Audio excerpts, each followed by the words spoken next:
আল্লাহ পাক তো এমন করে বলেছেন যে কেউ হাত তুলেছে আল্লাহর কাছে আর আল্লাহ পাক সেটাকে খালি ফিরিয়ে দিবেন, এটাতে আল্লাহ লজ্জা বোধ হয়। কথা বুঝতে পারছেন? আমাদের যাদের অনেক সম্পদ আছে বা সামর্থ্য আছে এবং মন আছে বড়, তাদের কাছে যখন কেউ সাহায্য চায় আপনার খালি ফিরাইতে লজ্জা লাগে না? আপনার মনে হয় না যে চাইলো এত করে কিভাবে না করে ফিরাই? আছে না? এমন মানুষ আছে না? আসলে দান সৎকা করার জন্য সম্পদ লাগে না, দান সৎকা করার জন্য মন লাগে। কি লাগে? মন লাগে। দেখবেন অনেক কোটিয়াল আছে মানুষ, দান সৎকা করতে পারে না, জাকাতই তো দেয় না, দান সৎকা করবে কি?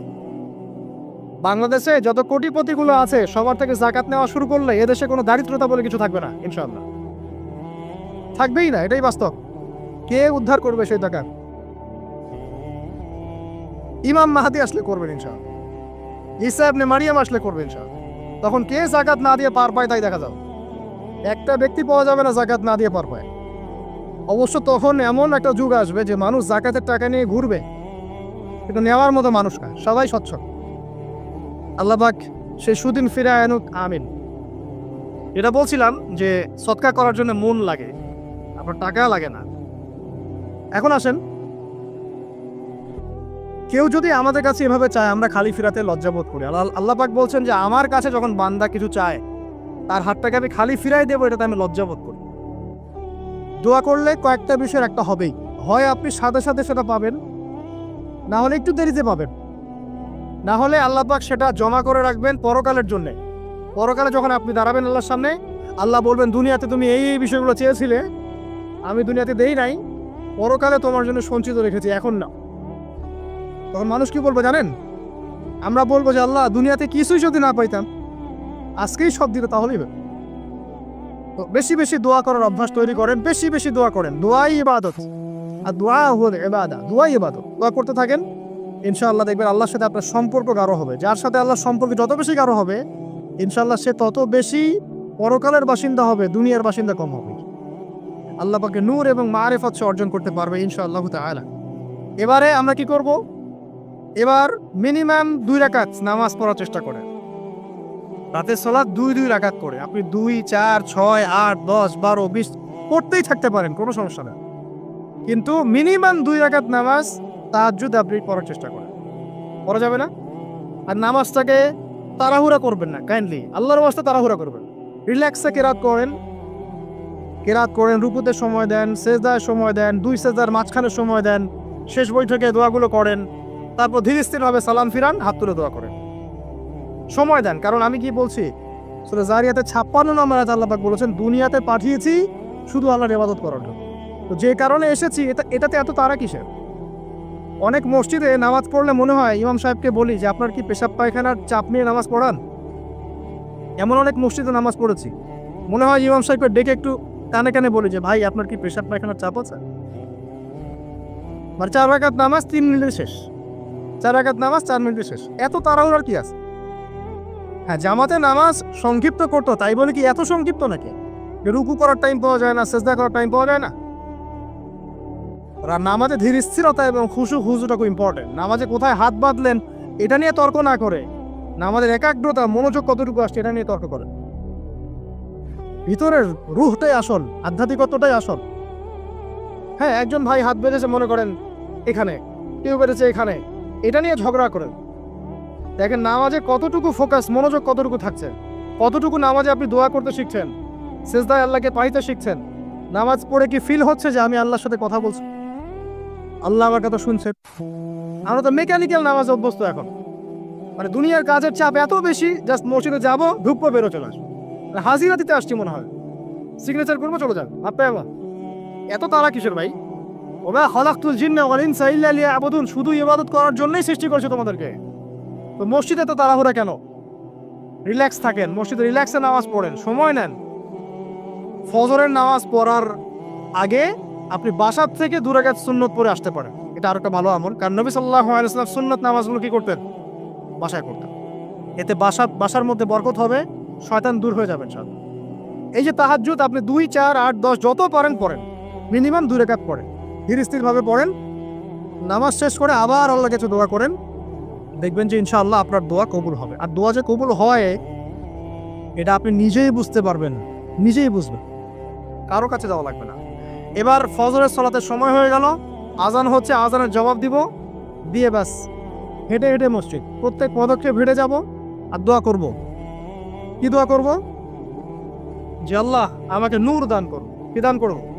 আল্লাহুম্মা ইজআল ফি কলবি নূরা ওয়া ফি লিসানি নূরা ওয়া ফি সামঈ নূরা ওয়া ফি বাসরি নূরা ওয়া আন ইয়ামিনি নূরান ওয়া আন শিমালি নূরান ওয়া মিন ফাওকি নূরা ওয়া মিন তাহতি নূরা আল্লাহুম্মা ইজআল ফি নাফসি নূরা।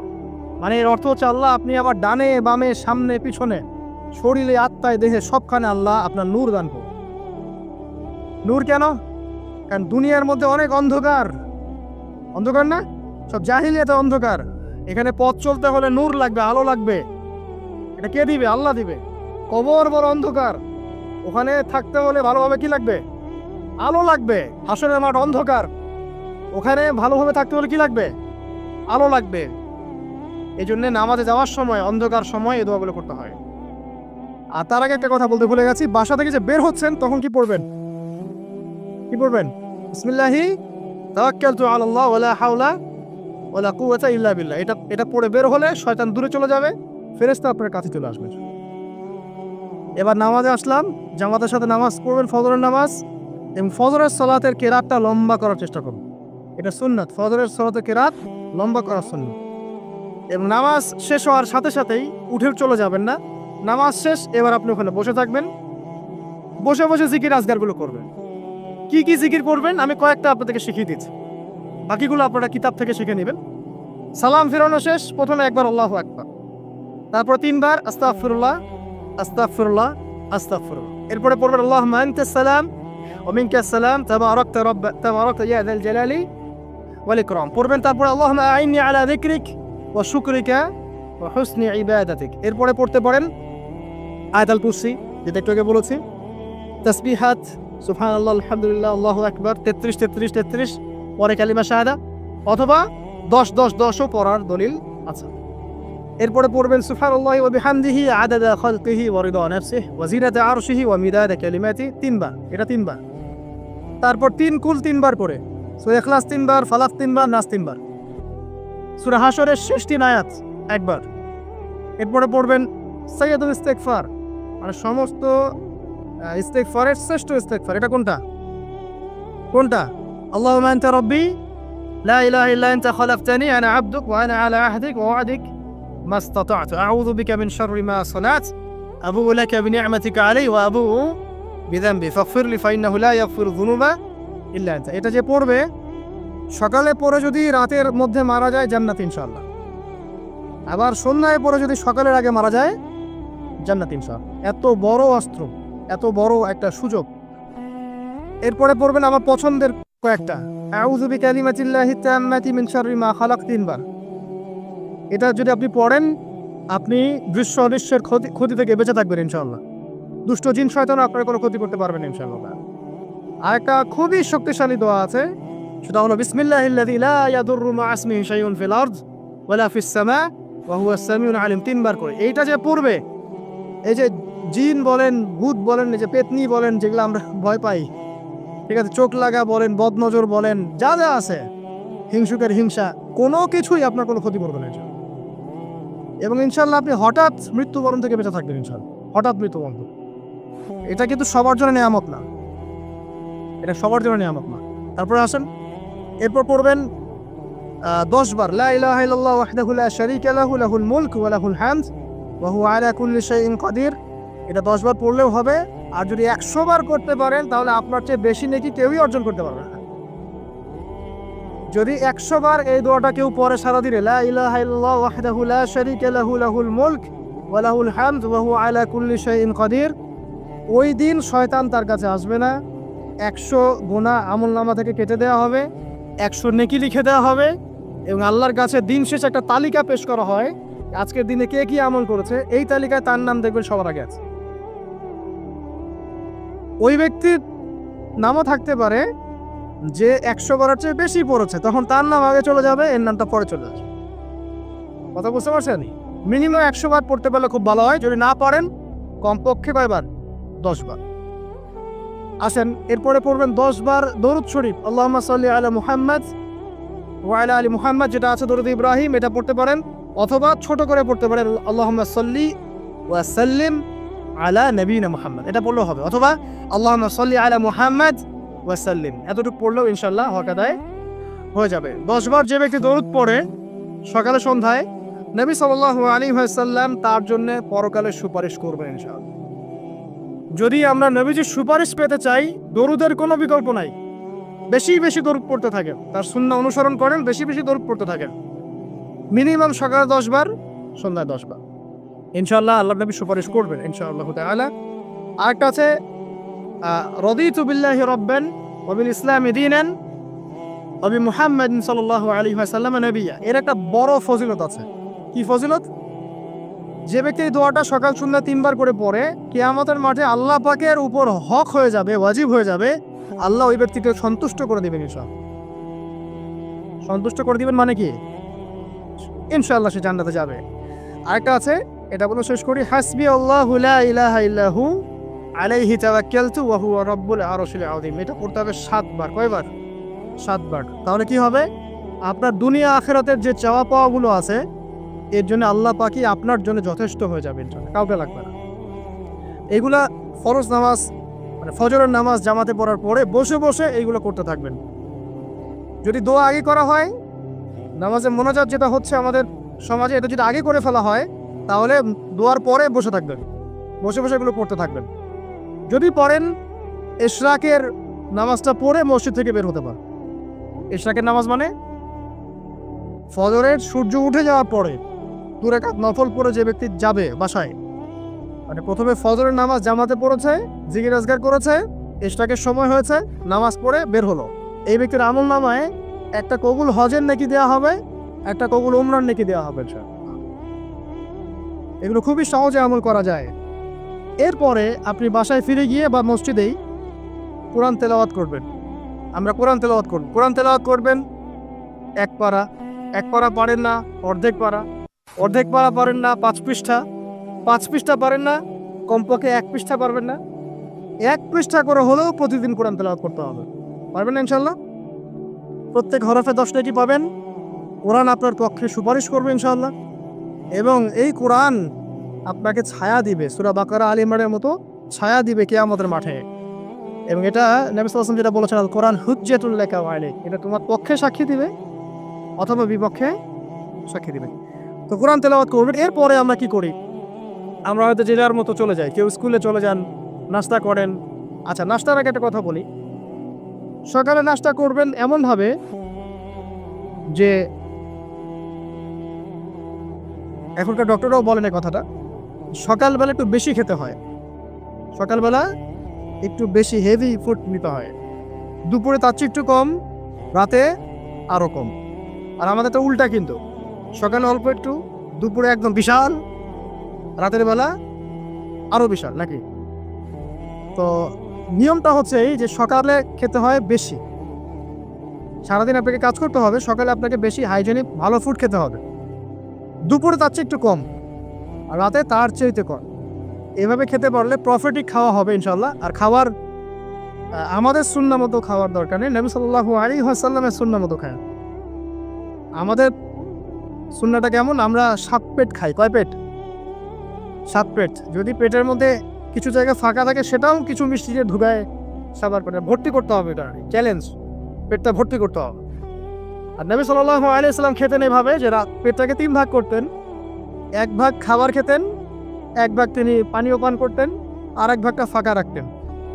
আপনি এভাবে খাওয়া শুরু করেন, দেখবেন আপনি ফিজিক্যালি ফিট ফিল করছেন এবং আপনি ক্লান্ত হচ্ছেন কম, অলসতা কম আসছে কাজে, আপনি এনথুজিয়াজম পাবেন ইনশাআল্লাহ। তো খাবারের ব্যাপারটা সতর্ক থাকে। আর এই যুগে খাবারের মধ্যে প্রচুর ভেজাল আছে, চেষ্টা করতে হবে ম্যানুফ্যাকচার্ড খাবারগুলো বাদ দিয়ে হোমমেড যে ফুডগুলো আছে, হোমমেড ফুড মানে বাসায় যেগুলো আমরা তৈরি করি, ফ্রেশ হাইজেনিক ফুডগুলো খাওয়ার চেষ্টা করতে হবে। স্পেশালি বাচ্চাদের ব্যাপারে সতর্ক থাকতে হবে।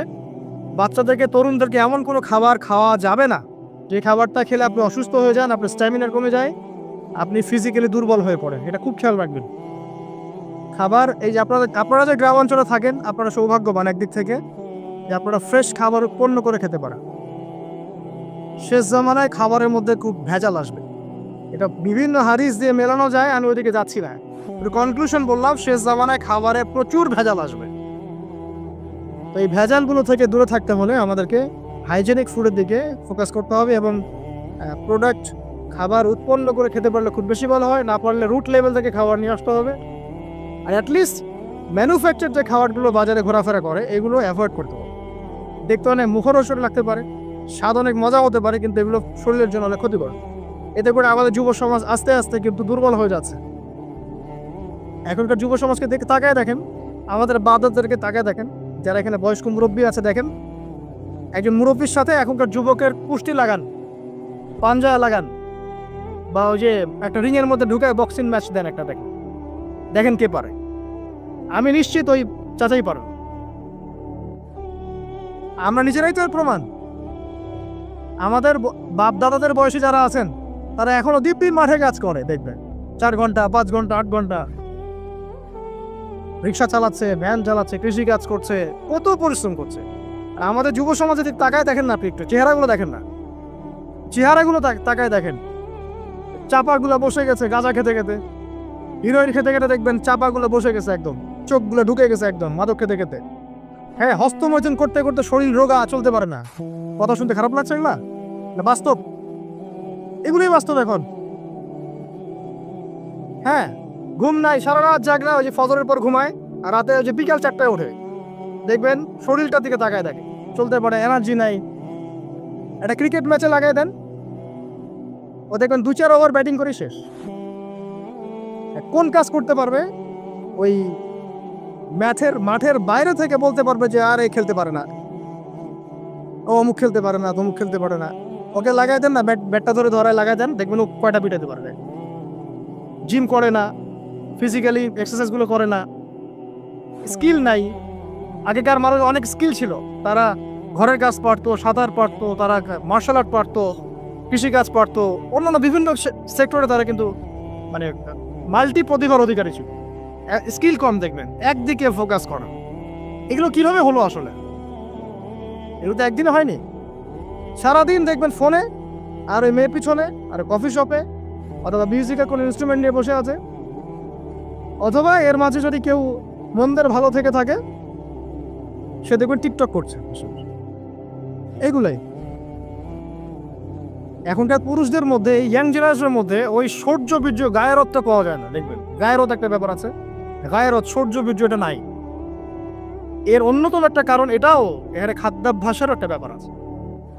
ফিজিক্যালি তারা ফিট না। তো আল্লাহ পাক এই বিষয়গুলো আমাদের বোঝার তৌফিক দান করুন। সবকিছু রিলেটেড। আপনাকে যদি একজন প্রোডাক্টিভ মুসলিম হতে হয়, শারীরিকভাবে আপনাকে ফিট থাকতে হবে, মেন্টালি ফিট থাকতে হবে, আপনাকে মানসিকভাবে শক্ত থাকতে হবে, চ্যালেঞ্জ নেওয়ার ক্ষমতা থাকতে হবে, হয়তো সময় নষ্ট করা যাবে না। যে কাজ ফাহেসা, দুনিয়াবি কাজ, পরকালের কোনো স্বার্থ নাই, ওখানে সময় নষ্ট করা যাবে না। ঠান্ডা মাথায় প্ল্যান করতে হবে যে আমি আমার জীবনে কি করতে চাই, কার পরে আমি কি করব, কার পরে কি করব, আমার প্ল্যান থাকতে হবে। রেজাল্ট খারাপ হয়েছে, হতাশ হয়ে আত্মহত্যা করবেন কি জন্য? কি এমন হয়েছে আপনার জীবন? একটা মেয়ে ছেড়ে চলে গেছে, এর জন্য বিশ্বাবেন কেন? কি হয়েছে? একটা মেয়ে তো ছেড়ে চলে গেছে, মেয়ের অভাব নাকি? বোরখা পরা মেয়েরাও তো এখন কিস করে, দেখেন বোরখা পরা মেয়েগুলো দেখেন রাস্তাঘাটে ওই যে নায়কের হাত ধরে চুমু খাচ্ছে। অনলাইনে দেখে আসলাম একটা, ওই যে বলছিলাম যে সব বোরখা পরা মেয়ের মধ্যেই আপনার ইয়া থাকে না, দিনদারিতা থাকে না। সব বোরখা পরা মেয়ের মধ্যেই কিন্তু দিনদারিতা থাকে না। তো বোরখা থেকে পাগল হওয়ার দরকার নেই এত। এবং সে বলছে আমার জীবন সার্থক। মানে একজন গায়রে মাওরাম ব্যক্তিকে, ফিল্ম স্টার একজন গায়রে মাওরাম ব্যক্তি, তাকে সে হাত ধরে চুমু খেয়ে বলছে তার জীবন সার্থক। তাহলে কোন প্রজন্ম লালন করে কবরে যাচ্ছে ওরা চিন্তা করেন একটু এখন? আশ্চর্য একটা বিষয়। আর এগুলো আমরা প্রমোট করছি অনলাইনের মধ্য দিয়ে, যে কোনো অনলাইনে দেখবেন এটা চলছে রাতারাতি। মানে এগুলো উষ্টানো হচ্ছে। আমাদেরকে শোনেন, আমাদেরকে এগুলো এইসব পাপের মধ্যে এমনভাবে নিয়ে আসা হচ্ছে যে মনে হচ্ছে এগুলো স্বাভাবিক। এক সময় একটা মেয়ে যদি রেপ হতো, মানুষের মাথা ব্যথা শুরু হয়ে যেত, অফিস আদালত কোর্ট কাচারি করে একাকার করে ফেলতাম। এখন রেপ হতে হতে হতে হতে মনে হয় এটা স্বাভাবিক। আগে একটা মানুষ মদ পান করলে তার মধ্যে একটা ফিলিংস থাকতো আমি খারাপ কাজ করছি। এখন এই মদকে প্রমোট করতে করতে মদটাকে এত ইজি করে ফেলা হচ্ছে, মনে হচ্ছে একটা স্বাভাবিক বিষয়।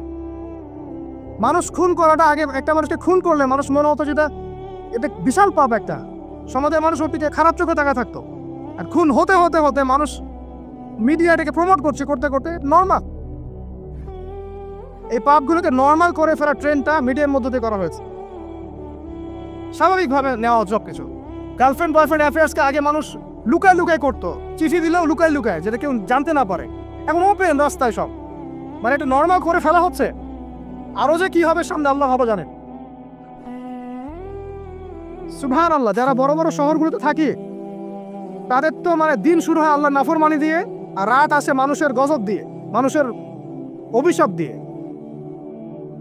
মেয়েরা আগে যদি বেপর্দায় চলতো লজ্জা করতো, একটা লজ্জাবোধ ছিল, যে একটা লজ্জা লাগতো যে না আমি খারাপ ভাবে চলছি, মানুষ আমাকে দেখছে কেমন লাগছে। এখন দেখবেন ও গেঞ্জি পরে হাঁটছে, কোনো ফিলিংস নাই, স্বাভাবিক, নর্মাল করে ফেলা হচ্ছে এগুলো সবকিছু। আর ছোট ছোট মেয়েগুলোকে পড়া হচ্ছে, ছোট ছোট বাচ্চা মেয়ে, দেখবেন কয়েকদিন পর এটাও স্বাভাবিক হয়ে যাবে। প্রতারণা, আগে মানুষ প্রতারণা করলে মানুষ মনে করতো যে আমাকে মানুষ প্রতারক মনে করতে পারে, একটা চক্ষু লজ্জা কাজ করতো। এখন সেই চক্ষু লজ্জা নাই, নর্মাল। ঘুষ নেওয়াটাকে মানুষ মনে করতো আগে যে কেউ জানতে পারলে হয়তো সমস্যা, নর্মাল, এখন নিতেই পারে, ঘুষটা হবে না তোমার জন্য। করাপশনে মানুষ গেলে মানুষ ভয় করতো যদি যদি জেনে যায় আমার চাকরি থাকবে না। এখন নর্মাল, ও বড় করাপ্টেড, তার চেয়ে ছোটটা আরেকটু কম, তার চেয়ে ছোট আরেকটু কম, একটা চক্র সবকিছু। এভরিবডি ইনভলভ এগুলোর মধ্যে, টপ টু বটম সবাই ইনভলভ। এরকম সিচুয়েশনে আমরা কিভাবে দিন নিয়ে পালন করবো যদি সত্য না হই? সব চলে যাচ্ছে, আজ থেকে সব চলে যাচ্ছে। একটা সময় ছিল একজন মুসলিম ব্যক্তিকে অন্যায়ভাবে মেরে ফেলবে, একজন মুসলিম নারীকে অন্যায়ভাবে রেপ করবে, মানুষ চিন্তাই করতে পারত।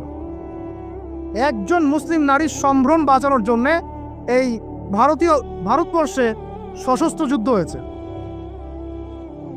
বিন কাসিমের নেতৃত্বে, একটা মেয়ের ইজ্জত বাঁচানোর ইস্যুকে কেন্দ্র করে। এখন লক্ষ লক্ষ মুসলিম মেয়ের ইজ্জত নষ্ট করা হচ্ছে, কারো কোনো ফিলিংস নাই, স্বাভাবিক। একটা রাষ্ট্রদূতকে হত্যা করেছিল তাবুক যুদ্ধের সময়, নবী সাল্লাল্লাহু আলাইহি ওয়াসাল্লাম 30,000 সৈন্য নিয়ে ধাওয়া করেছিলেন। এত বড় সাহস, আমার রাষ্ট্রদূতকে হত্যা করো? এখন সারা বিশ্বে লক্ষ লক্ষ মুসলিম হত্যা করা হয়েছে, কারো কোনো ফিলিংস নাই। মানে আমি বুঝাতে যাচ্ছি আপনাদেরকে, সব কিছুকে নর্মাল করে ফেলা হয়েছে। কয়দিন পর দেখবেন ছেলে ছেলে নর্মালি বিয়ে করে ফেলবে। দেখেন এখন একটু চক্ষু লজ্জায় কাজ করে যে আমি সমকামী, মানুষ কি মনে করবে? আস্তে আস্তে দেখবেন এমন সময় আসবে ও মনে করবে যে নর্মাল। সব কিছুকে এই মিডিয়ার মধ্যে দিয়ে নর্মাল করা হচ্ছে। এইসব মিডিয়াগুলো ইউজ করা থেকেও দূরে থাকা উচিত। আল্লাহ পাক আমাদেরকে হেফাজত করুন। আমি আসুন, ফজরের সালাতের কথা বলছিলাম, আমি অনেক দূরে চলে গেছি। জাস্ট পড়েন, ফজরের নামাজ পড়েন, সময়টা কাজে লাগা। আমি বলছি সময়গুলোকে কাজে লাগান। ফজরের পর খাওয়া দাওয়া করবেন, রাসূলের সুন্নাহ মতো খান, ইবাদত হবে ইনশাআল্লাহ। এরপরে আপনি কিছুটা সময় এক্সারসাইজ করেন, খেলেন, মাঠে গিয়ে খেলেন, কোনো সমস্যা নাই। ওই টিকটক চালানোর চাইতে, পর্ন দেখার চাইতে মাঠে গিয়ে খেলেন। মাঠে ফুটবল খেলেন আধা ঘন্টা, বা ক্রিকেট খেলেন, বা এমন কোনো খেলা খেলেন যে খেলাটাতে আপনার শারীরিক কসরত হচ্ছে, তাও খেলেন। অথবা এগুলোতে সুযোগ না থাকলে আপনি চলে যান জিমে গিয়ে জিম করেন, ফিজিক্যালি কাজ করেন। অথবা মাঠে গিয়ে আপনার বাবাকে সাহায্য করেন, আপনার বাবা যে গেছে মাঠে তাকে সাহায্য করেন। আল্লাহ পাক আমাদেরকে তৌফিক এনায়েত করুন, আমিন। ফিজিক্যালি ফিট থাকার চেষ্টা করা হোক। এরপরে আসেন, সকাল 10টার দিকে যখন চলে আসবো আমরা, তখন আমরা চেষ্টা করবো 2 রাকাত চাশতের নামাজ পড়ার জন্য, বা সালাত দুহা যেটাকে বলা হয়। সালাত দুহা যে ব্যক্তি পড়বে তার রিজিক আল্লাহর পক্ষ থেকে বরকত নেমে আসবে ইনশাআল্লাহ। এরপর কি করবেন? এরপর আমরা হয় কেউ যাব স্কুলে, কেউ কলেজে, কেউ হয়তো অফিসে, কেউ ব্যবসায়। আর আমরা এখন সবাই আমাদের এক কর্মক্ষেত্রে যাব। যারা শিক্ষাক্ষেত্রে যাব স্টুডেন্ট হিসেবে, তারা চেষ্টা করব কি, আমরা চেষ্টা করব যে আমরা যে জ্ঞানটা অর্জন করছি এই জ্ঞানটাকে যেন ইসলামের কল্যাণে কাজে লাগাতে পারে। আপনি জেনারেল লাইনেই পড়েন আর মাদ্রাসা লাইনেই পড়েন, একই নাসিহাত। আর যারা মাদ্রাসা লাইনে পড়বেন, সকালবেলা উঠে মাদ্রাসায় যাবেন, তারা নিঃসন্দেহে আল্লাহর বাছাইকৃত বান্দা, সৌভাগ্যবান বান্দা। তাদের উচিত হবে না দিনের জ্ঞানটাকে দুনিয়ার জন্য ব্যয় করা। তাদের উপর বেশি দায়িত্ব পড়তে হবে যে তারা যেন দিনের জ্ঞানটাকে দিয়ে আল্লাহর জমিনে দিনটার প্রচার এবং প্রসার ঘটায়। আল্লাহ পাক তাদেরকে কবুল করুন, আমরা দোয়া করি। তো পড়াশোনা করতে যারা যাব আমরা এই চিন্তা করে যাব যারা পড়াতে যাব তারাও চিন্তা করবো যে এমন কিছু শেখাবো যেটা শিখলে আমার স্টুডেন্টের পরকালটা টিকবে, দুনিয়াতেও কল্যাণ হবে, পরকালটাও টিকবে ইনশাল্লাহ। জেনারেল নলেজগুলো খুব ইম্পর্টেন্ট। ইসলামিক নলেজগুলোর সাথে সাথে আমাদেরকে অবশ্যই ইংরেজি বলেন, সায়েন্স বলেন, এই যে আপনার ম্যাথামেটিক্স বলেন, পলিটিক্যাল সায়েন্স বলেন, জিও পলিটিক্স বলেন, ইকোনমিক্স বলেন, মেডিকেল সায়েন্স বলেন বা ইঞ্জিনিয়ারিং বলেন, এগুলো পড়তে হবে, জানতে হবে। না জানলে আমরা কি করব? আমরা কিন্তু বহির্বিশ্ব থেকে ছিটকায় চলে আসবো, আমরা কিন্তু ওদেরকে চ্যালেঞ্জ করতে পারবো না। তো এই জন্য কোরআন সুন্নাহর জ্ঞানের সাথে এই জ্ঞানগুলোও লাগবে। অতএব যে যেখানে পড়াশোনা করছেন অনেস্টির সাথে পড়াশোনা করেন, আপনার জ্ঞানটাকে ইসলামের কল্যাণে কাজে লাগানোর চেষ্টা করবেন। এটা গেল এডুকেশন সেক্টর। যারা আমরা ব্যবসায় যাব, রাতে তাহাজ্জুদ পড়েছি, ফজর জামাতে পড়েছি, ইশরাক পড়েছি, এখন কি ব্যবসায় গিয়ে মাপে কম দিব? ওখানে ইবাদত নাই, ওখানে ব্যবসায় মাপে কম দেওয়া যাবে না। ওখানে কি আমি মাল মজুত করব? ওখানে কি আমি মালের মধ্যে পণ্যে ভেজাল দিব, মিশাবো? একজন সৎ এবং অনেস্ট ব্যবসায়ী, নবীজি বলছেন সাল্লাল্লাহু আলাইহি ওয়াসাল্লাম, একজন সৎ এবং অনেস্ট ব্যবসায়ী কিয়ামতের মাঠে নবীদের সাথে থাকবে ইনশাআল্লাহ। আর যারা মাপে ভেজাল দিবে, অন্যে ভেজাল দিবে, অন্যকে ঠকাবে, নবীজি বলছেন মান ওয়াশানা ফালাইসা মিন্না, যে ব্যক্তি মানুষের সাথে ধোঁকাবাজি করে, প্রতারণা করে, মাপে কম দেয়, ঠকায়, মজুত করে, জনগণকে কষ্ট দেয়, গভর্নমেন্টকে চাপে ফেলে, এরা আমাদের উম্মতের অন্তর্ভুক্ত। ওদের ব্যবসা করলেই যে পার পেয়ে যাবে এমন নয়। ব্যবসা করতে হবে পরের মতো আমানতদারিতার সাথে, অবশ্যই মাপ ঠিক রাখতে হবে, মজুতদারি করা যাবে না, আমাদের পণ্যে ভেজাল মিক্স করা যাবে না, কৃত্রিম সংকট তৈরি করা যাবে না। এগুলো যদি করেন তাহলে আপনার নাম যেমন উম্মতে মুহাম্মাদি থেকে কাটা পড়ে যায়, দুনিয়াতে আল্লাহর পক্ষ থেকে দুইটা আযাব আসে। এক হচ্ছে ওই জনগণের মধ্যে, ওই জনসমষ্টির মধ্যে দুর্ভিক্ষ নেমে আসতে পারে এবং বৃষ্টিপাত বন্ধ হয়ে যেতে পারে। আরেকটা হচ্ছে ওই জনগণের উপরে জালেম শাসককে আল্লাহ পাক চাপিয়ে দিবেন। এটা আযাব কাদের কারণে আসলো? এক শ্রেণীর ব্যবসায়ীর কারণে আসলো। কিছু কিছু মানুষের ফলে সারা নেশন সাফার করে। যেমন এই যে যারা দেখবেন অনলাইন অফলাইনের মধ্যে অশ্লীলতা ছড়িয়ে বেড়াচ্ছে, নোংরামি, ফাহেসা, বেপরদামি এগুলো ছড়িয়ে বেড়াচ্ছে, এদের কারণে সমাজের মধ্যে এমন সব রোগ ব্যাধি আসবে যেগুলো আগে আমরা নামও শুনি নাই। হাদিস। যারা মুসলিম সমাজের মধ্যে মানে বাদ্যযন্ত্রকে হালাল মনে করে নিবে, মদকে হালাল মনে করে নিবে, জেনাকে হালাল মনে করে নিবে, এইসব মানুষদের কারণে ভূমি ধসের আযাব আসবে এবং আকৃতি পরিবর্তনের আযাব আসবে। শেষ জামানার হাদিসগুলো পড়ে দেখেন। তো এখানে পাপ করছে এক শ্রেণীর মানুষ, ফলাফল ভোগ করছে সবাই। সো যারা ভালো মানুষ তাদের উচিত হবে এগুলোকে প্রোটেক্ট করা, ডিফেন্ড করা। আর আমাদের কাছে এরাই রকস্টার, যারা মুসলিম সমাজের মধ্যে বেপরদামি, অশ্লীলতা, ফাহেসা এগুলো ছড়িয়ে দিচ্ছে, জেনা, এরা আমাদের আইডল। এখন ওদের পোস্টার বাসায় লাগিয়ে রাখে, ওদের সাথে একবার দেখা করতে পারলে জীবন সার্থক হয়ে যায়। আল্লাহর কাছে ওদের কি দাম আছে যতক্ষণ না তওবা করে ফিরে আসছে? একজন ভ্যান চালক, একজন ইমানদার ভ্যান চালক, রিক্সা চালক যে 5 ওয়াক্ত নামাজ পড়ে, সে আল্লাহর কাছে ওর চেয়ে অনেক বেশি সম্মানিত। ওই ভ্যান চালকের কাছে কি অটোগ্রাফ নেন আপনি? রিক্সাওয়ালার কাছে কি অটোগ্রাফ নেন? এইসব এই হ্যামিলনের বাসিওয়ালার পিছনে না গিয়ে এরা যুব সমাজকে টেনে নিয়ে যাচ্ছে অশ্লীলতার দিকে, ফাহেসা কাজের দিকে, বেফাস কাজ, কোনো পরকালীন কোনো স্বার্থ নাই। বিনোদনের নামে, সংস্কৃতির নামে এরা মানুষকে দিকে টেনে নিয়ে যাচ্ছে। আর আমাদের যুব সমাজ, তোমাদেরকে আমি আইডল দেখাবো ইনশাল্লাহ পরের লেকচারগুলোতে। খালিদ বিন ওয়ালিদ তোমার আইডল, আলী ইবনে আবি তালিব তোমাদের আইডল, মুহাম্মদ সাল্লাল্লাহু আলাইহি ওয়াসাল্লাম তোমার আইডল, ইমাম হুসাইন তোমার আইডল, মোহাম্মদ বিন কাসিম তোমার আইডল, তারেক বিন জিয়াদ তোমার আইডল, ওমর ইবনে খাত্তাব তোমার আইডল। আইডল খুঁজে পাও না তোমরা জীবনে আইডল খুঁজে পাও না? কাকে ফলো করবা? একজনের নাম বলবে, একজন অনলি, মুহাম্মদ সাল্লাল্লাহু আলাইহি ওয়াসাল্লামের পরে একজনের নাম যদি বলতে পারো না আমাকে, আলী রাদিয়াল্লাহু আনহুর জীবনী পড়ো যাও, আলী ইবনে আবি তালিব রাদিয়াল্লাহু আনহুর জীবনী পড়ো যাও, গিয়ে দেখো তোমার আইডল এখানে বসে আছে, লুকিয়ে আছে। তাদের আইডলের মধ্যে, তাদের মধ্যে ছিল ব্যক্তিত্ব, শৌর্যবীর্য, আনুগত্য, জ্ঞান, প্রজ্ঞা, দিন প্রতিষ্ঠার তামান্না, জিহাদ, এবং তারা বদর, উহুদ, খন্দক, খায়বার করেছেন। শেষ পর্যায়ে যখন তাদেরকে মৃত্যুবরণ করতে হয়েছে, তখনও তাদেরকে সামন থেকে কেউ আক্রমণ করতে পারে না, পিছন থেকে আক্রমণ করতে হয়েছে। বীরদেরকে কেউ সামন থেকে মারতে পারে না, পিছন থেকে মারতে পারে। আইডল খুঁজে পাও না তোমরা? মেসি তোমার আইডল, নেইমার তোমার আইডল, যে বলিউড হলিউডের নায়ক নায়িকা তোমাদের আইডল? সুবহানাল্লাহ, বাংলাদেশের নায়ক নায়িকা তোমাদের আইডল? যারা জীবনে কত পাপ করেছে তারা নিজেরাই জানে, ওদের বিবেকই ভালো করে জানে যে ওরা কত পাপ করেছে। তোমাকে বাইরের চাকচিক্য দেখে মনে হচ্ছে খুব সুন্দর সুশ্রী, ভিতরের কলিজাটা এদের কুৎসিত কালো। আলেম ওলামার কাছে এসে পড়ে থাকো, যারা বড় বড় ওলামায়ে কেরাম তাদের কাছে এসে পড়ে থাকো, তারা তোমাদেরকে পথ দেখাবে ইনশাআল্লাহ। আল্লাহ পাক বোঝার তৌফিক দান করো। আমি আর লম্বা করছি না, শেষ করে দিচ্ছি ইনশাআল্লাহ।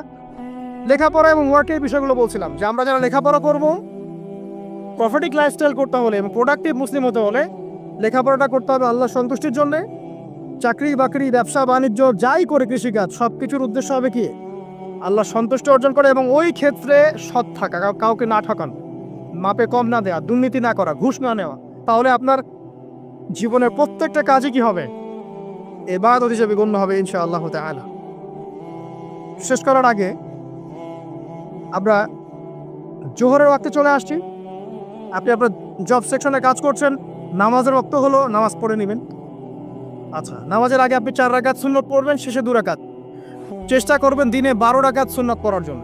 ফজরের আগে 2, জোহরের আগে 4, পরে 2, 6 আর 2 8, মাগরিবের পরে 2, এশার পরে 2। এই যে মোট 12 রাকাত সুন্নাত যে ব্যক্তি নিয়মিত পড়বে, জান্নাতে আল্লাহ পাক তার জন্য একটা ঘর নির্মাণ করবেন ইনশাআল্লাহ তাআলা। প্রতিদিন একটা ঘর, প্রতিদিন একটা করে ঘর আপনি পেতে পারেন মাত্র 12 রাকাত নফল বা সুন্নাত আদায় করার মধ্য দিয়ে। জোহরের ওয়াক্ত চলে আসলো, আমরা যেখানে থাকি, স্কুলে বা কলেজে, ইউনিভার্সিটিতে বা চাকরি ক্ষেত্রে, নামাজটা পড়ে নেবেন ইনশাআল্লাহ। এরপর আবার কাজে যান, কাজ করেন, লাঞ্চ করেন, খাওয়া দাওয়া করেন। আবার খাওয়ার সুন্নাহ ভুলে যান না। 7 পেট না, 1 পেট খাওয়ার, 1 পেট পানি, 1 পেট ফাঁকা, এবং হাইজেনিক ফুড, ম্যানুফ্যাকচার না। তারপরে যান, রেস্ট করেন, কাইলুলা যেটাকে বলে, 1 থেকে 1.5 ঘন্টা রেস্ট করেন, ঘুমান। তারপরে আপনি বিকেল সময়টা আবার আসরের নামাজ পড়েন, আপনার কর্মক্ষেত্রে কাজগুলো সারেন। সন্ধ্যায় আপনি আবার বাসায় ফিরে আসবেন। সন্ধ্যায় বাসায় ফিরে আসবেন, ফিরে আসার পরে মাগরিবের সালাত পড়লেন জামাতে।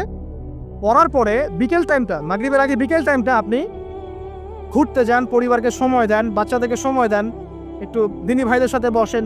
ওই সময় যদি কোনো হালাকা অ্যারেঞ্জ করা যায়, মসজিদ ভিত্তিক তালিমে বসেন, দুটো হাদিস পড়েন, কোরআন দার্স নেন, বা অনলাইনে কোনো লেকচার শুনেন বা বই পড়েন, কিছু একটা করেন। আর পরিবারকে সময় দেন।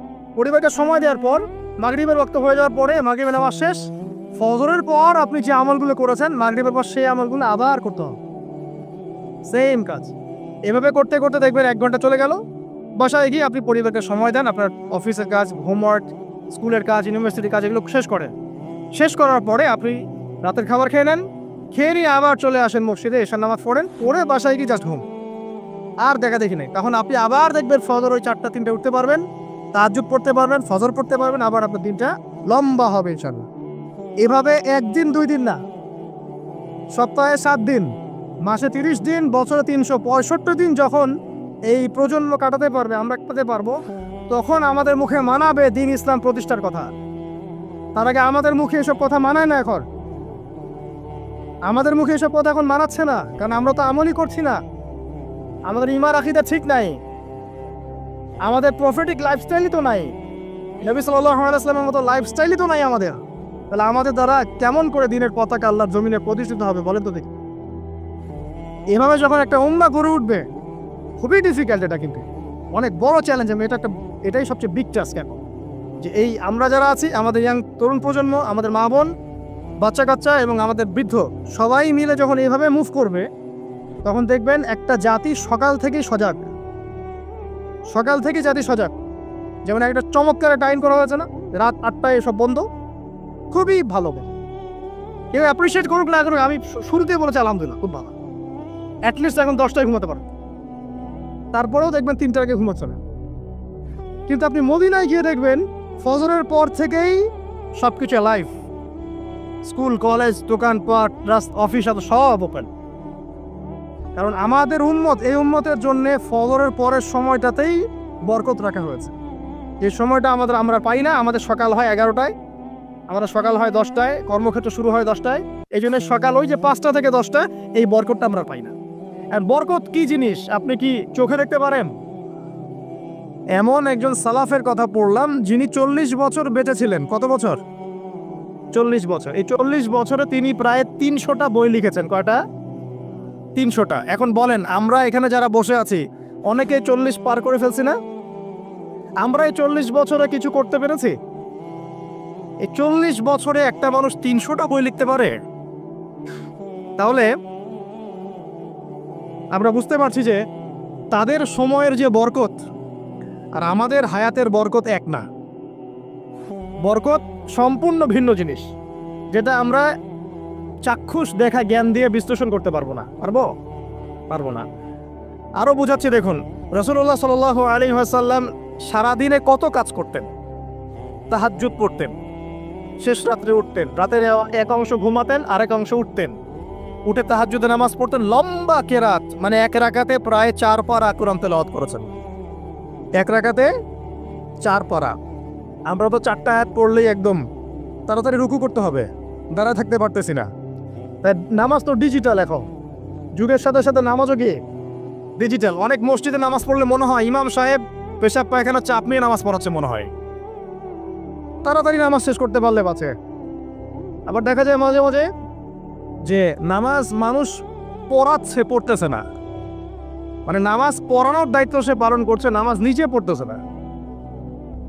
তো এই ডিজিটাল নামাজ না। নবী সাল্লাল্লাহু আলাইহি ওয়াসাল্লাম এক রাকাতে 4 পারা কোরআন তেলাওয়াত করেছেন, প্রায় 4.5 পারা তাহাজ্জুদের নামাজে। তখনই তো গিয়ে পা ফুলবে। এই যে পা ফুলতো, এমনি এমনি পা ফলে? কতক্ষণ দাঁড়ায় থাকলে একটা মানুষের পা ফলে? তো নবী সাল্লাল্লাহু আলাইহি ওয়াসাল্লামের পা ফুলে যেত, পা মোবারক ফুলে যেত।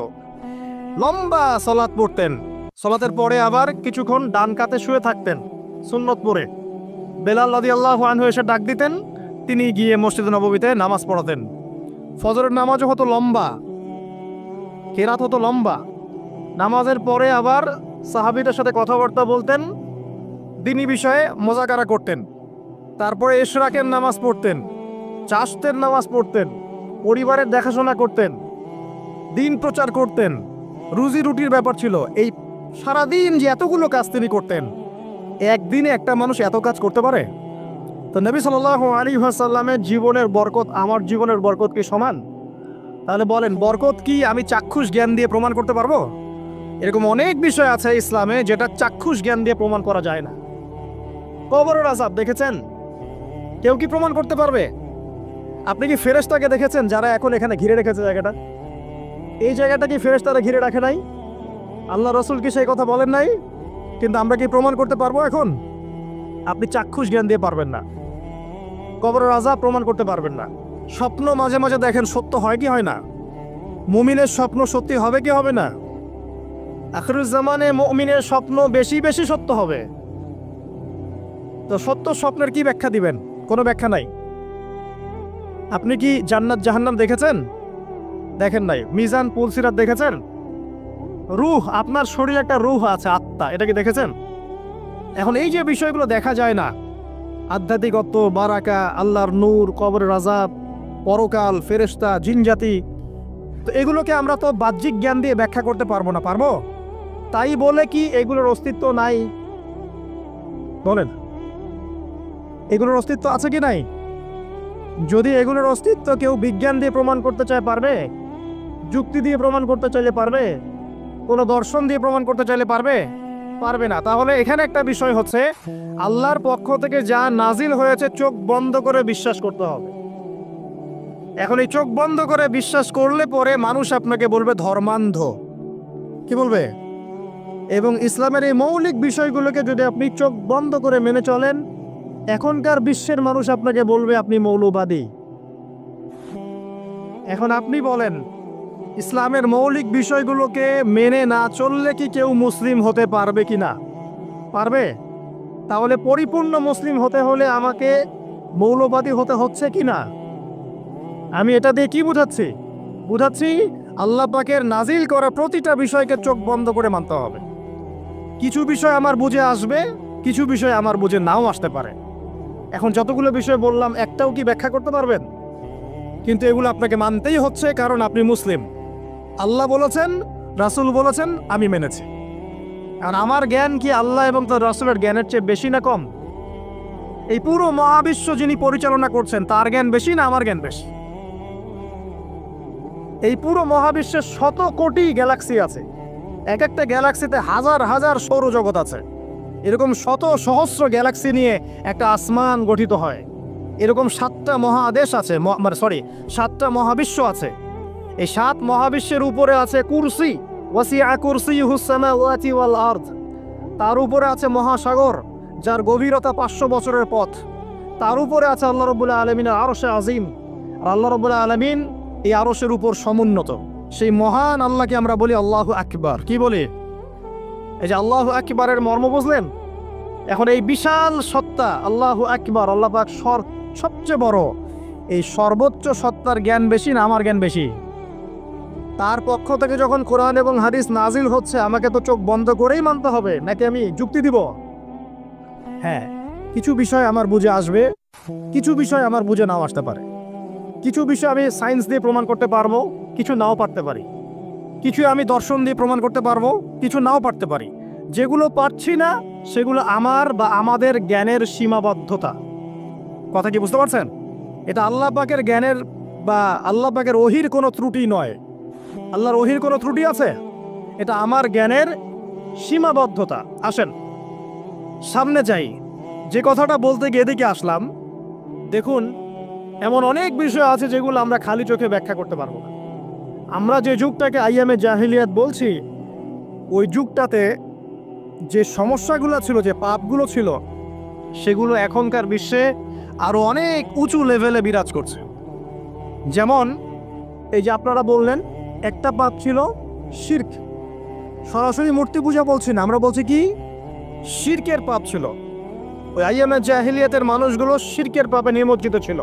তারা শুধু মূর্তির পূজাই করতো এমনটা নয়, তারা কবরেরও পূজা করত, তারা মৃত মানুষেরও পূজা করত, তারা কেউ কেউ নাস্তিকতায় বিশ্বাসী ছিল। সূরা মুমিনুন পড়লে দেখবেন তাদের মধ্যে একটা আকীদা ছিল, ইন হিয়া ইল্লা হায়াতুনা দুনিয়া নামুতু ওয়া নাহইয়া।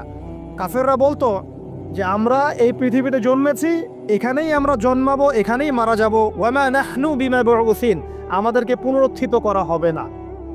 এই পরকালের কনসেপ্টে তারা বিশ্বাস করতো না। তো এরকমও লোক ছিল। শুধু যে লাত, ওজ্জা, হবল, মানাত এগুলোর পূজা করতো তাই নয় এই বিষয়টা। এখানে কবর পূজাও ছিল, এখানে আপনার মৃত মানুষের পূজাও ছিল, এখানে গাছপালা, চন্দ্র, সূর্য, নক্ষত্রের পূজাও ছিল, আবার নাস্তিকতাও ছিল। এক কথায় আইয়ামে জাহিলিয়াতের সবচেয়ে বড় পাপ ছিল শিরক। কথা কি বুঝতে পারছেন ভাই?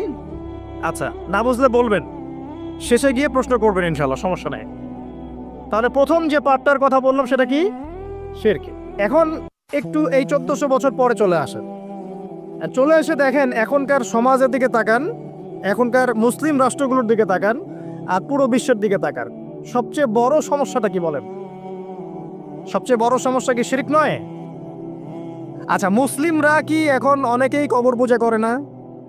মুসলিমদের মধ্যে অনেকেই দেখবেন যে মৃত মানুষের কাছে চাচ্ছে না, মৃত মানুষের কাছে সন্তান প্রার্থনা করে না, ওই যে ওখানে গিয়ে নজর মান্নত করছে না যে মৃত মানুষকে সন্তুষ্ট করলে আমার ভালো হবে, না হলে আমার কোনো ক্ষতি হয়ে যাবে, এটা মানুষ করছে না।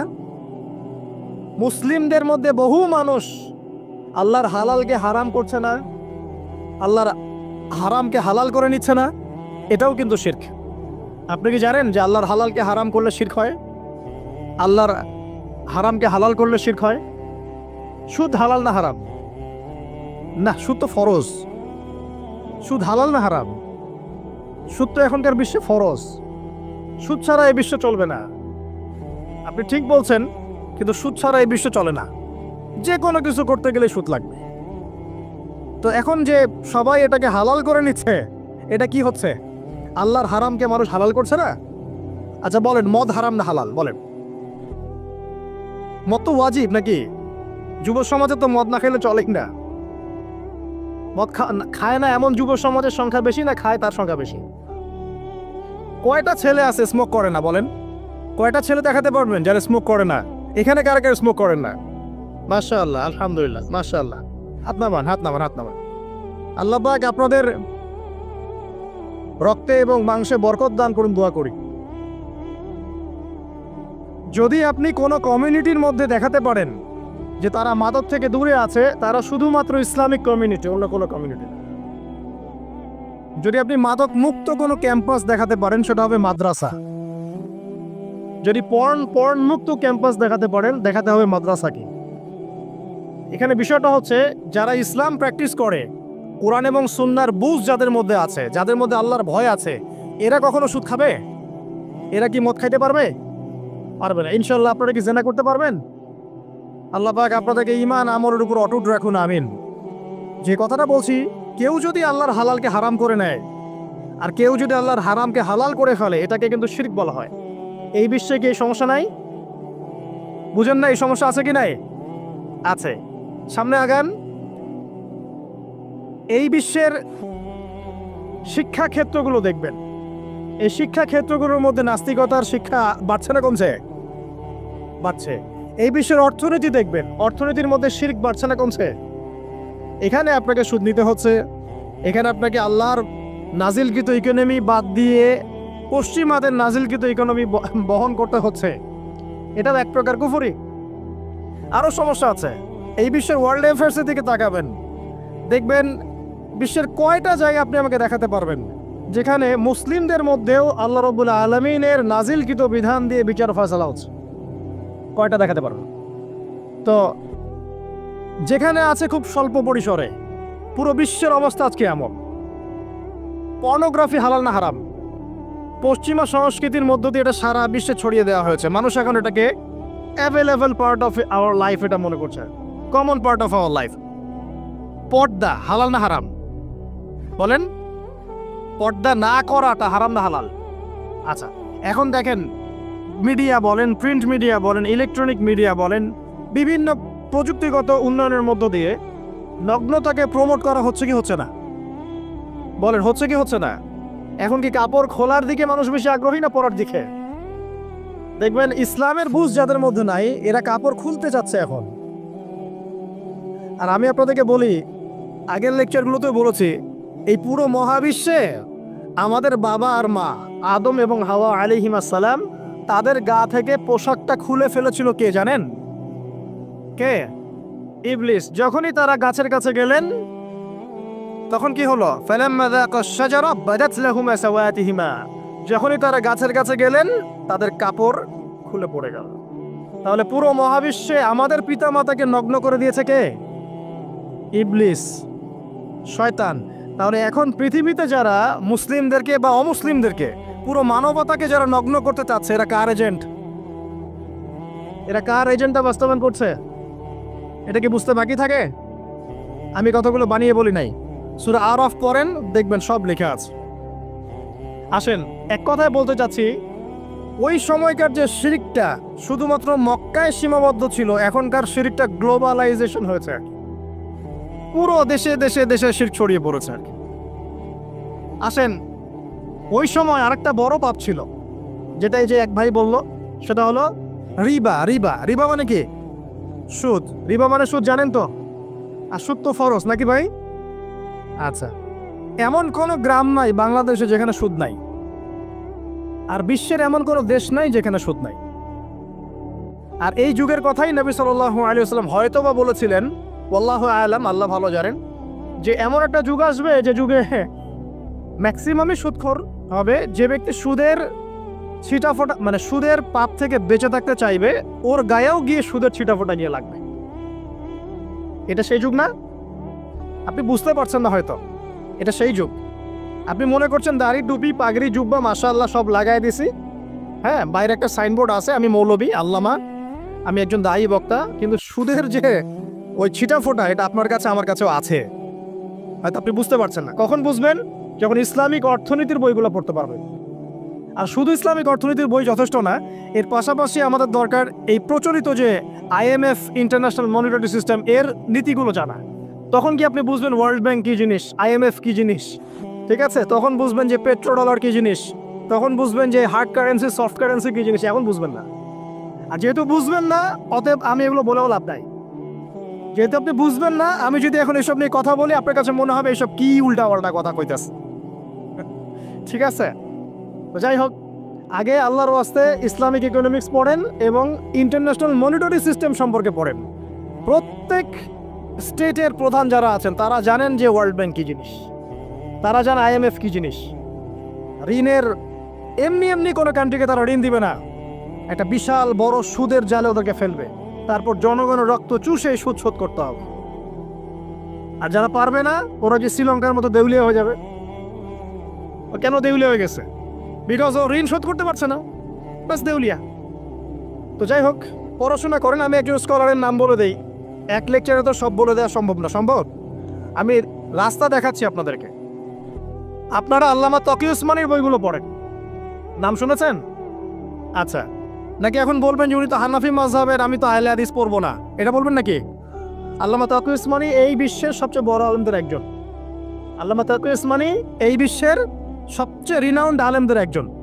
তার ইসলামিক অর্থনীতির যে পুরো সিরিজ আছে, আল্লাহর ওয়াস্তে বাসায় কিনে একবার পড়ে দেখেন অর্থনীতি কি জিনিস, আপনি কিসের উপর দাঁড়িয়ে আছেন। পড়া যাবে না ইনশাল্লাহ? আপনি তাকে ভালো যদি নাও বাসেন তাও পড়ে দেখেন। মনে করেন আপনি একটা কমিউনিটির মধ্যে আছেন, বা একটা সংগঠনে আছেন, বা একটা ঘরানার মধ্যে আছেন, তাহলে কি অন্য ঘরানার বইপত্র পড়া যাবে না? হারাম হয়ে গেছে নাকি? এই যে সংকীর্ণ মানসিকতা থাকলে ভাই হেদায়েত পাওয়া যাবে না। আর আপনি যে মনে করছেন আমি একদম হকের উপর আছি, আপনি সঠিক পথে আছেন ঠিকই, তবে এটা সঠিক ভুল পথ। কথা বুঝতে পারছেন না? আপনি মনে করছেন যে আমি একদম চূড়ান্ত সঠিক বিষয়ের উপর আছি। হ্যাঁ, আপনি সঠিক বিষয়ের উপর আছেন ঠিকই, বাট আপনি সহি একটা ভুল পথে আছেন।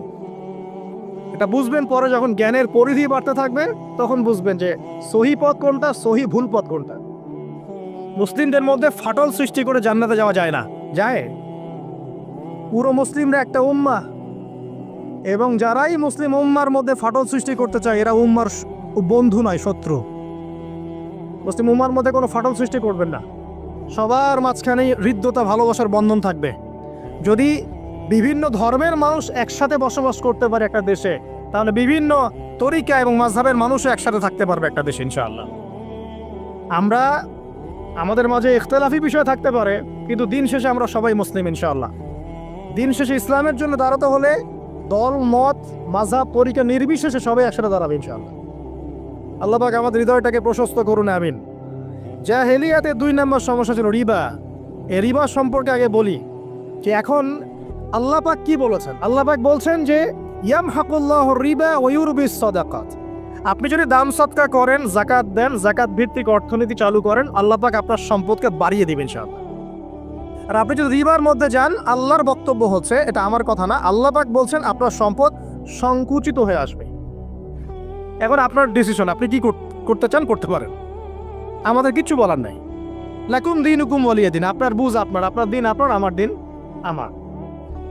আল্লাহ বলছেন ফাযাক্কির ইন্নামা আনতা মুযাক্কির, উপদেশ দাও তুমি, তুমি উপদেশ দাতা। লাস্তা আলাইহিম বিমুসাইতির, কারো প্রতি তুমি দারোগা নও।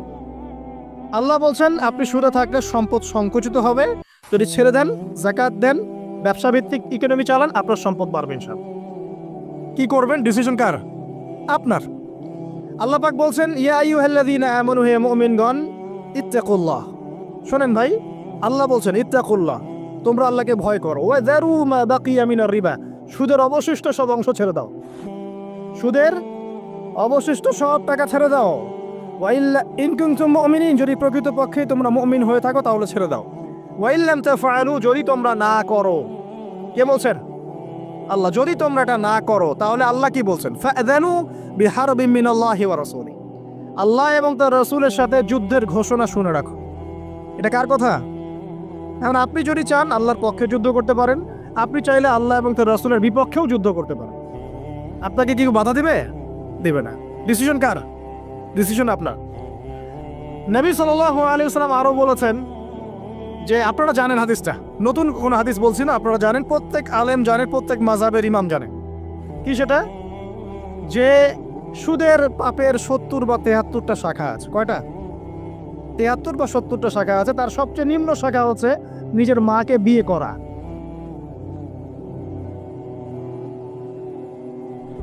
দেখলেন আমাদের অন্তরে কি কথাটা আঘাত করলো? আপনি কি আপনার মায়ের সাথে, নাউযুবিল্লাহ, আপনি কি আপনার মাকে বিয়ে করতে পারবেন? এটা কি কোনো ব্যক্তির পক্ষে সম্ভব? কিন্তু নবী সাল্লাল্লাহু আলাইহি ওয়াসাল্লাম বলছেন 73 শাখার সবচেয়ে নিম্ন শাখা হচ্ছে সে ব্যক্তি যেন তার মাকে বিয়ে করলো। আর সর্বোচ্চ শাখা কি? ওই যে আল্লাহ এবং তার রাসূলের সাথে কি করা? যুদ্ধ করা। আরেকটা হাদিস আছে, নবী সাল্লাল্লাহু আলাইহি ওয়াসাল্লাম বলেছেন যে 4 শ্রেণীর মানুষ আছে, এদেরকে আমি সমানভাবে অভিশাপ দিলাম। কয় শ্রেণী? 4 শ্রেণী। জাস্ট শুনে রাখেন হাদিসগুলা।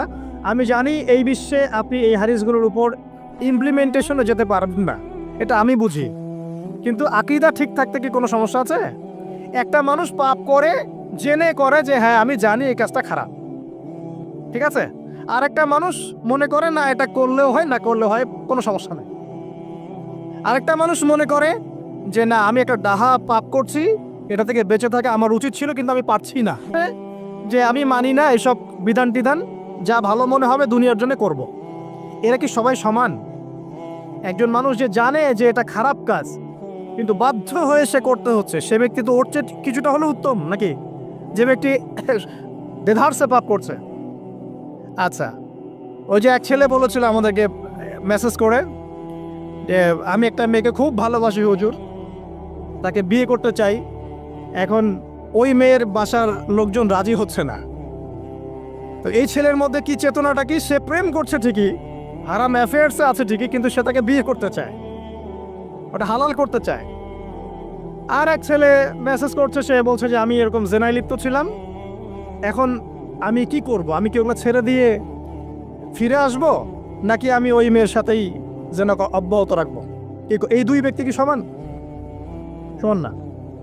এটাই বুঝাচ্ছি আপনাদেরকে। দেখুন, 4 শ্রেণীর মানুষের কথা নবীজি বলেছেন। এক শ্রেণী হচ্ছে সেই ব্যক্তি যে নিজে সুদ খায়। কারা কারা খাই? এবার হাত উঠান, কারা কারা খান? আলহামদুলিল্লাহ। দ্বিতীয় শ্রেণী যারা খায় না কিন্তু মানুষকে দেয়। এবার দেন কারা কারা? আচ্ছা। 3 নাম্বার, খায়ও না দেয়ও না, খায়ও না দেয়ও না, সাক্ষী থাকে। সাক্ষী আছেন কারা কারা? সাক্ষী অনেকজনে আছে। আচ্ছা, মাশাআল্লাহ, লা ইলাহা ইল্লাল্লাহ। 4 নাম্বার, খায়ও না দেয়ও না, সাক্ষীও থাকে না, লিখে রাখে। এবার লেখেন কারা কারা? এইবার তো মুশকিল। এখানে তো অনেক বিসিএস ক্যাডার আছেন মনে হয়, এবং অনেক এমন এমন সেকশনে জব করছেন যেখানে লিখতে হচ্ছে নাকি? তো এই 4 শ্রেণীর মানুষকে নবী সাল্লাল্লাহু আলাইহি ওয়াসাল্লাম কি করেছেন ভাই, আমি শুনাই আপনাকে খালি। আল্লাহ নবী বলেছেন যে আমি 4 শ্রেণীর মানুষকে সমানভাবে অভিশাপ দিয়ে গেলাম, এতটুকু বলেছেন। এখন আপনি যদি মনে করেন যে নবী সাল্লাল্লাহু আলাইহি ওয়াসাল্লামের অভিশাপ কাঁধে নিয়ে আমার আমলগুলো কবুল হচ্ছে, বা আমি কবরের অ্যান্সার দিতে পারবো, প্রশ্নোত্তর, আমি এই মিজানের দাড়ি পাল্লা আমার নেকির পাল্লা ভারী হবে, বা আমি রাসূল সাল্লাল্লাহু আলাইহি ওয়াসাল্লামের সুপারিশ পাবো, হ্যাঁ, বা আমি রাসূলের সাথে জান্নাতে থাকতে পারবো, আমি বলবো এই চিন্তাটা হবে একটা অলিক প্রসূত কল্পনা, আর কিছু না। এখন তওবা করেন আমার সাথে, বলেন আজকে থেকে কোনো রকমের সুদি কারবারে থাকবো না। তওবা করেন, বলেন আস্তাগফিরুল্লাহ আল্লাযী লা ইলাহা ইল্লা হুয়াল হাইয়ুল কাইয়্যুম ওয়া আতুবু ইলাইহি। তওবা করলেন তো? ভ্যান চালায় খাবেন, রিক্সা চালায় খাবেন, কৃষিকাজ করে খাবেন, ব্যবসা করে খাবেন, ছোট্ট একটা মুদির দোকান করে খাবেন, যদি কিচ্ছু করতে না পারেন রাস্তায় মুচিগিরি করে হলে খাবেন, সেলুনে বারবার হয়ে খাবেন, তারপরে সুদের দিকে যাবেন ইনশাআল্লাহ। পারবেন? আপনার রিজিক কি আপনার হাতে না আল্লাহর হাতে? না, আমাদের রিজিক তো আমাদের হাতে।